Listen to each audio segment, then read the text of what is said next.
Hello, friends. So today we are going to share some views on FL India, and basically this is a video on the management talking about the quarterly numbers and the future plans, etc. A very nice video for those who are really interested in investment in FL India. So let's look into the video. FL India ये है company जो हमारे साथ कार्यक्रम में हो रही है शामिल। 2005 में सिंगापुर से इस कंपनी की हुई शुरुआत और 2006 में भारत और ब्रिटेन में दो टीमें बनी इनकी। और कंपनी के प्रमोटर हैं FL holding Singapore, Microsoft, D2C, BCCL ये कंपनी के प्रमोटर्स में शामिल है। मोबाइल एडवर्टाइजिंग में एफएल ग्लोबल टेक्नोलॉजी वाली एक कंपनी है, कंज्यूमर सेगमेंट और एग्जीक्यूशन ट्रांजैक्शन में ये मदद करती है। और कंपनी 2019 अगस्त 2019 में लिस्ट हुई है। जाहिर सी बात है सिंगापुर की कंपनी। और आज कंपनी के CMD और CEO अनुज खन्ना सोहम साहब हमारे साथ कार्यक्रम में शामिल हो रहे हैं। सिंगापुर से वो हमारे साथ जुड़ रहे हैं। खन्ना साहब का थोड़ा परिचय मैं आपको दे दूं। 2005 से एफएल इंडिया के फाउंडर, चेयरमैन और CEO हैं। हार्वर्ड बिजनेस स्कूल और स्टैनफोर्ड से पढ़ाई कर चुके हैं और सीरियल एंटरप्रेन्योर है। 20 साल से ज्यादा का गहरा अनुभव रखते हैं। सबसे बड़ी बात है कि टेक्नोलॉजी डेटा प्लेटफॉर्म में माहिर है।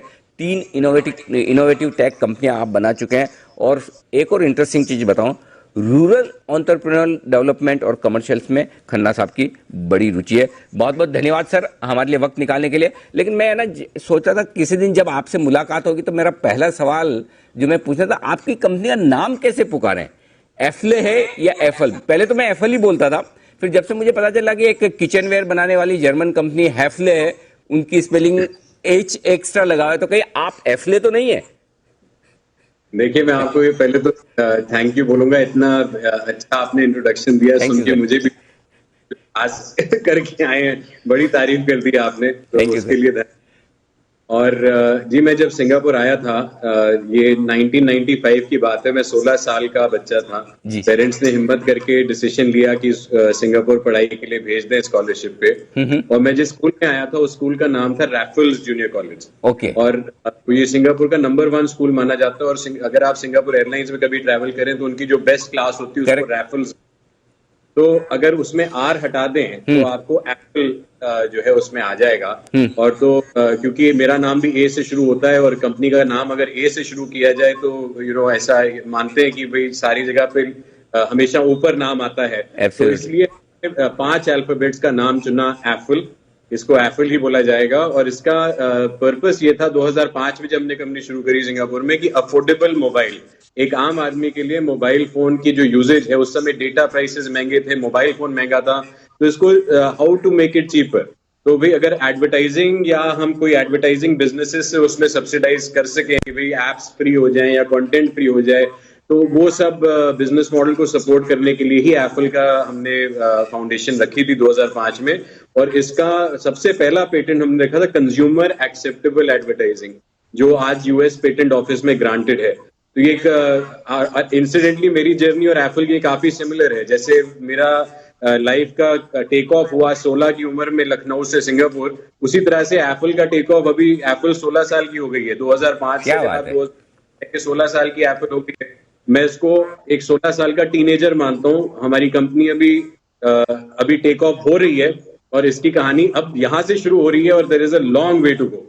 बड़ा लंबी ग्रोथ आगे है। बिल्कुल बिल्कुल अरुण जी, बड़ी छोटी सी बात आपने की, लेकिन बड़ी इंटरेस्टिंग है कि ए से नाम रखा है, आपका नाम एस है, कंपनी का नाम एफएल एस है। ए में होता है कि कहीं भी आप लाइन में लगने का मौका हो ना, ABCD अल्फाबेट से चलता है, ए पहले आता है। और सेम मेरा भी ए से था, ए से है नाम, तो मेरा भी पहले नंबर लगता था। मेरा दोस्त है, उसका नाम भी अनिल, और वो हमेशा दुखी रहता है, हर जगह पहले पहुंचना पड़ता है। मैं भी खुश हो जाओ, पहले नंबर आ रहा है। तो ये आपकी थॉट प्रोसेस है कि आप पहले या तो आप टाइम से पहले पहुंचे क्योंकि आप ए अल्फाबेट पे हैं, टाइम से पहले आपका नंबर आएगा, या ये सोचे कि जेड पे होगा तो सबसे लास्ट में आएगा। वो सोच वाली बात है जो आपने अपनी रखी और कंपनी को आगे बढ़ाया। और उम्मीद करता हूं कि 16 साल के बाद जो ग्रोथ आपने की, एफएल इंडिया भी करेगी, क्योंकि हमने जब आपका IPO आया था बड़ा स्ट्रांगली रिकमेंड किया था, क्योंकि जो बिजनेस मॉडल है वो बड़ा यूनिक और बड़ा इंटरेस्टिंग है। आपके नतीजों पर आता हूं सर। पिछले क्वार्टर के जो नतीजे रहे बड़े दमदार थे, आय के मामले में, प्रॉफिट के मामले में, लेकिन मार्जिन थोड़े से कम हुए, 3% घटकर आए।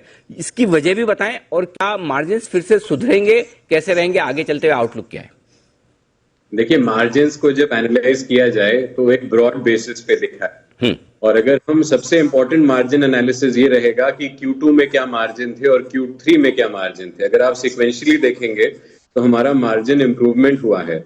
और ये जो मार्जिन का व्यू है वो इसलिए भी है कि जब हम कोई कंपनी एक्वायर करते हैं, जैसे कोई हमने कंपनी खरीदी, अब जरूरी नहीं है कि वो कंपनी जब हम खरीदते हैं और उसको अपने साथ शामिल करते हैं तो वो हमारी ही लेवल ऑफ एफिशिएंसी पे चल रही हो, ये जरूरी नहीं है। और वहां पे मार्जिन एक्सपेंशन धीरे धीरे आता है जब हम उसको खरीद के अपने तरीकों से डिसिप्लिन करके उसको एक बेटर एफिशिएंट ऑर्गेनाइजेशन बनाते हैं। आपको एक सीधी सी बात बताता हूँ, जितने भी एंटरप्रेन्योर्स मेरी जनरेशन के हैं, ज्यादातर लोग वैल्यूएशन के पीछे भागते हैं, फंड रेजिंग के पीछे भागते हैं, और प्रॉफिटेबिलिटी के पीछे भागना एक डीएनए में नहीं है इस जनरेशन ऑफ एंटरप्रेन्योर की। और ये चेंज अब आ रहा है। जबकि मैंने जब से कंपनी शुरू करी थी, अपनी पहली बिजनेस जब शुरू करा था, तब .com बबल बस का टाइम था, 98, 99, 2000 पीरियड की मैं बात कर रहा हूँ। उस टाइम पे भी फंडिंग नहीं मिल रही थी। तो जब मैंने बिजनेस करना सीखा है एज अ टीनेजर, वो तब से मैंने यही सीखा है कि आपको कैपिटल एफिशिएंट होना होगा, कैश फ्लो पॉजिटिव, प्रॉफिटेबल होना होगा। और यही चीज आप एप्पल की जर्नी में देखेंगे कि हमने अभी तक बहुत ही कैपिटल एफिशिएंट और कंजर्वेटिव कैपिटल एलोकेशन लगा के डिफरेंशिएटेड बिजनेस मॉडल और उसके मेरिट पे अपनी growth internally accrued cash flows के आधार पे करी है।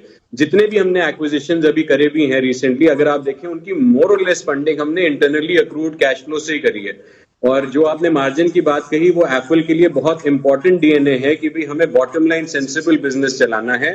और हम कोई भी बिजनेस अगर खरीदते हैं तो हमारा गोल ये रहता है कि हम उसको 1 या 2 या 3 साल में उसी लेवल ऑफ प्रॉफिट और मार्जिन पे ले आए।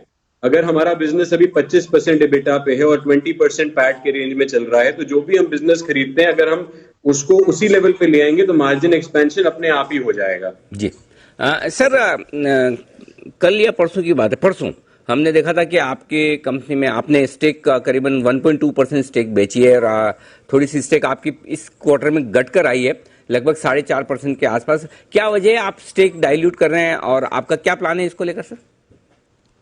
जी, एप्पल में स्टेक डाइल्यूशन जो हो रहा है वो एक आधी कहानी जो है, जो समझ में आती है मार्केट को, कि भाई एप्पल होल्डिंग्स जो सिंगापुर कंपनी है उसने स्टेक बेच दिया।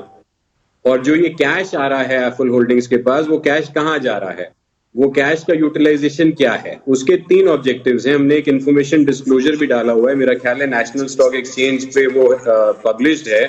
उसमें ये लिखा हुआ है क्लियरली कि भाई एप्पल होल्डिंग्स में promoter, individual promoter, promoter group और जो मैनेजमेंट टीम, जो लोग फुल टाइम कंपनी में काम कर रहे हैं इस तारीख में, उन सब की अगर हम ओनरशिप मिला के देखें तो होल्डिंग कंपनी में 75% के ऊपर होल्डिंग कंपनी में ओनरशिप पहुंच रही है। तो ये केवल इसलिए पॉसिबल है कि जो हमने कैश रेस किया है, उस कैश से हमने अपनी होल्डिंग कंपनी पे जो शुरुआत के इन्वेस्टर, जो पिछले 15 साल में इन्वेस्टर आए हुए थे, कुछ लोगों को हमने शेयर बायबैक करके उनका शेयर खरीदा, जो प्रायर एग्रीमेंट्स के बेसिस पे एनीवे हमारा ऑब्लिगेशन था कि भी रिटर्न्स देनी है शेयर होल्डर्स को। कुछ लोगों को रिटर्न्स मिली, उनकी एग्जिट हो गई, तो उनके शेयर जो है कैंसिल हो जाएंगे सिस्टम में। तो जो लोग शेयर जिनके बचे हैं, जैसे मैनेजमेंट टीम है, मेरे शेयर हैं, प्रमोटर ग्रुप कंपनी के शेयर हैं, वो सारे शेयर मिला के हमारी ओनरशिप एक्चुअली बढ़ गई है। तो 75% प्लस की ओनरशिप जो है एप्पल होल्डिंग्स में, हमारे जो फुल टाइम एम्प्लॉइज और हम मैनेजमेंट और प्रमोटर ग्रुप या प्रमोटर टीम मान ले, वो हमारी कंसोलिडेटेड ओनरशिप होल्डिंग कंपनी में बढ़ गई है। तो इसमें हमने कई चीजें अचीव कर ली। पहली चीज, रिटर्न्स दिए अपने अर्ली इन्वेस्टर को। दूसरी चीज, मैनेजमेंट और प्रमोटर ग्रुप की शेयर होल्डिंग बढ़ गई, इफेक्टिव शेयर होल्डिंग बढ़ गई, कम नहीं हुई। तीसरी चीज, हमने मार्केट में लिक्विडिटी एप्पल इंडिया की एक अच्छे कैटेगरी ऑफ इन्वेस्टर्स के साथ पाई है। तो जो इन्वेस्टर्स आए हैं वो लॉन्ग ओनली इंस्टीट्यूशनल, बहुत हाई क्वालिटी के टियर 1 इन्वेस्टर्स हैं। तो एक बहुत ही रिस्पॉन्सिबल एक्शन है ये, और ये दिखाता है कि हम लॉन्ग टर्म कमिटेड हैं और अपनी ओनरशिप को कंसोलिडेट कर रहे हैं, और पुराने जो इन्वेस्टर्स हैं उनको रिटर्न्स भी देते जा रहे हैं। तो एक बहुत रिस्पॉन्सिबल कॉर्पोरेट कंडक्ट है। और मेरा मानना यह है कि एप्पल आगे चल के एक बहुत स्ट्रॉन्ग कॉर्पोरेट सिटीजन के मतलब रिस्पेक्टेबिलिटी का जो ग्राफ बनेगा, या क्रेडिबिलिटी और ट्रस्ट का जब ग्राफ बनेगा, तो एप्पल उस पे सबसे हाई नंबर पे आना चाहिए। तो इस बेसिस पे हम कंपनी चला रहे हैं, और ये जो शेयर बिका है वो एक प्रॉपर प्रोसेस के थ्रू बिका है, एंड सही लोगों को बिका है, और उसकी जो प्रोसीड्स भी हैं उससे ओनरशिप बढ़ी है।